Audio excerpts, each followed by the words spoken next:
কিছুদিন আগে অনলাইন থেকে কিছু পর্তুলাকা আর পিটুনিয়ার বীজ এনেছিলাম, আর তার সঙ্গে কিছু কোকোপিটের প্যাকেট দিয়েছিল ছোট ছোট দুটো, আর সঙ্গে ফ্রি দিয়েছিল সানফ্লাওয়ারের বীজ।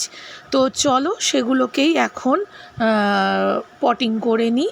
তো ভাইকে দিয়েই কাজটা করিয়ে নিচ্ছি, যেটা আমি করে থাকি আর আমি ক্যামেরা ধরে আছি। তো ভাই এখন মাটিটা তৈরি করে নিচ্ছে কোকোপিট আর কম্পোস্ট দিয়ে, ভার্মি কম্পোস্ট দিয়ে।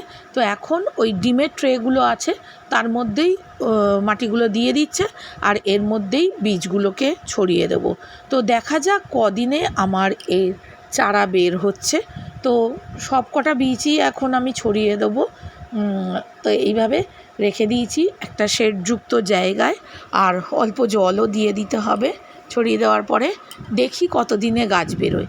আর ভাইকে বললাম যে যখন ফ্রিতে পাওয়াই গেছে সানফ্লাওয়ারের বীজ, তো সেটাও লাগিয়ে দে। তো ও ঝটপট সেগুলোকে বীজগুলোকে পুঁতে দিয়েছে।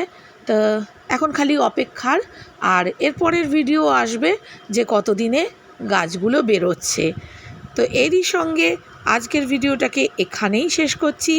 Tata, Babai, take care, lots of love, by.